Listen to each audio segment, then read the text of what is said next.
Halo semuanya, kembali lagi bersama kita dari kelompok 2 Teknik Kendali Lingkungan yang beranggotakan saya sendiri, Alia Wiyanti, rekan saya Muhammad Yunus Adli, Hatta Rajasa, dan Raihan Muhammad Iqbal.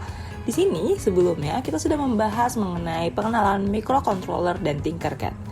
Nah, pada video kali ini kita akan membahas terkait pengenalan Arduino dan simulasi pengukuran suhu. Namun sebelumnya, apa sih Arduino itu? Nah, Arduino sendiri merupakan sebuah perangkat elektronik yang bersifat open source dan sering digunakan untuk merancang dan membuat perangkat elektronik serta software yang mudah untuk digunakan. Arduino ini dirancang sedemikian rupa untuk mempermudah penggunaan perangkat elektronik di berbagai bidang. Arduino ini memiliki beberapa komponen penting di dalamnya seperti pin, microcontroller, dan konektor yang nantinya akan dibahas lebih dalam selanjutnya. Bagian-bagian Arduino. Yang pertama ada Power USB. Power USB itu sendiri digunakan untuk menghubungkan papan Arduino dengan komputer lewat koneksi USB sebagai suplai listrik ke papan atau untuk pemrograman microcontroller. Berikutnya, terdapat Power Jack. Fungsi dari Power Jack adalah modul Arduino atau sebagai media pemberi tegangan listrik ke Arduino apabila tak ingin menggunakan power USB. Selanjutnya ada Voltage Regulator yang berfungsi untuk menstabilkan tegangan listrik yang masuk ke Arduino. Kemudian ada Crystal Oscillator. Kristal ini digunakan sebagai layaknya detak jantung pada Arduino. Jumlah detak ini menunjukkan 16.000 kHz atau 16 MHz. Ini digunakan sebagai timer atau penghitung. Selanjutnya ada tombol reset. Digunakan untuk mengulang program Arduino dari awal atau reset. Cara pertama dengan menekan tombol reset di papan. Cara kedua yaitu dengan menghubungkan pin reset dengan GND secara singkat.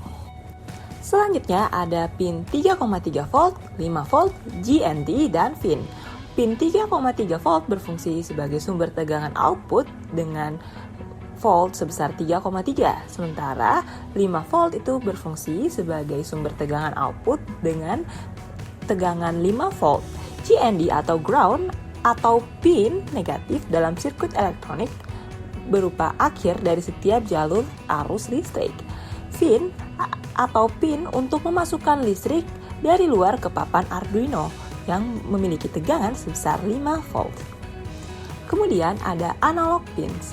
Papan Arduino Uno memiliki 6 pin analog A0 sampai A5 digunakan untuk membaca sinyal atau sensor analog seperti sensor jarak, suhu, dan sebagainya dan mengubahnya menjadi nilai digital. IC microcontroller, IC microcontroller atau integrated circuit alias otak dari papan Arduino. IC ini diprogram oleh papan Arduino untuk mengatur pin digital dan pin analog. ICSP pin.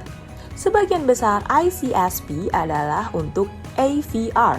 Dalam Arduino terdapat 6 pin: MOSI, MISO, SCK, Reset, VCC, dan GND. Bisa digunakan dengan bootloader. Selanjutnya ada LED Power Indicator.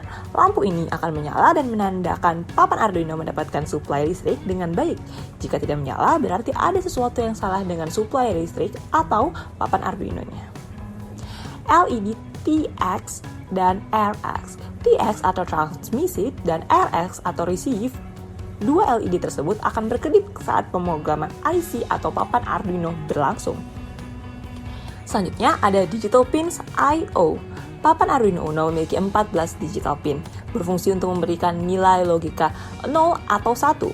Pin berlabel tersebut adalah pin PWM atau Pulse Width Modulation yang dapat digunakan untuk menghasilkan PWM. Digital pin I/O dapat digunakan sebagai saklar. RF atau singkatan dari Analog Reference dapat digunakan untuk mendapatkan sumber tegangan yang dapat diatur lewat IC. Tegangannya antara 0 sampai 5 volt. Selanjutnya, simulasi pengukuran suhu. Baiklah, selanjutnya untuk simulasi pengukuran suhu, teman-teman dapat menyaksikan video berikut ini. Selanjutnya, kita akan membuat sistem pendeteksi suhu dengan TMP36, Arduino Uno, dan layer LCD. Kita membutuhkan komponen untuk mendeteksi suhu antara lain temperatur sensor, yaitu TMP36. Lalu ada resistor untuk membatasi aliran arus, lalu kemudian ada potensiometer untuk mengatur resistensi, tegangan, dan juga arus listrik yang mengalir dalam suatu rangkaian listrik.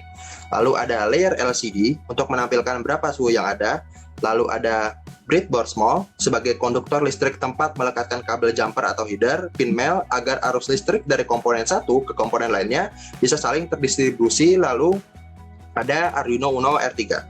Dapat dilihat bahwa kabel jumper berwarna orange, kuning, hijau, biru muda, biru pekat, dan ungu dihubungkan dari LCD ke pin input atau output digital yang berfungsi untuk membaca nilai logika 1 dan 0 atau mengendalikan komponen output lain seperti LED, relay, atau sejenisnya. Nah, pin ini termasuk paling banyak digunakan saat membuat rangkaian. Lalu juga dapat dilihat pada kabel jumper hijau yang terhubung pada TMP36 terhubung pada pin analog yang berfungsi membaca tegangan dan sinyal analog dari berbagai jenis sensor untuk diubah ke nilai digital. Di sini analog terhubung dengan TMP36 yang berfungsi untuk membaca nilai digital sensor suhu. Lalu dapat dilihat juga pada kabel jumper merah terhubung pada kutub positif, sedangkan kabel jumper hitam terhubung pada kutub negatif pada breadboard-nya. Lalu kabel jumper merah dihubungkan pada pin tegangan 5 volt yang berfungsi sebagai pin positif untuk komponen yang menggunakan tegangan 5 volt. Sedangkan pada kabel jumper hitam dihubungkan pada pin ground yang berfungsi sebagai pin negatif pada tiap komponen yang dihubungkan ke Arduino. Dapat dilihat bahwa kabel jumper merah dan hitam terhubung dengan TMP36 serta potensiometer untuk mengalirkan arus listrik agar komponen tersebut berfungsi. Setelah itu, kita masukkan bahasa pemrogramannya. Nah, ini bisa dilihat pada di baris ke-1, itu include berfungsi sebagai library dari LCD, lalu di kode barisan ketiga untuk pemasangan LCD ke Arduino-nya dapat lihat bahwa kabel jumper berwarna orange, kuning, hijau, biru muda, biru pekat, dan ungu terhubung pada Arduino Uno-nya. Lalu di baris kelima ada define untuk pemasangan sensor TMP36 ke A0, lalu di baris ketujuh ada void setup untuk menjalankan perintah. Lalu sisanya ini berfungsi untuk menjalankan perintah bahasa pemrogramannya. Setelah itu kita klik start simulation. Kita tunggu sebentar. Dapat dilihat bahwa simulasi sistem pendeteksi suhunya bekerja dengan baik dan membaca temperatur sebesar 24,71 derajat Celcius. Sekian, terima kasih. Baiklah, sekian simulasi untuk pengukuran suhu menggunakan Tinkercad. Nah, bagaimana teman-teman? Apakah sekarang kalian sudah lebih mengerti? Jika tidak, silakan tulis komentar di bawah ini. Sekian dan terima kasih, sampai ketemu minggu depan.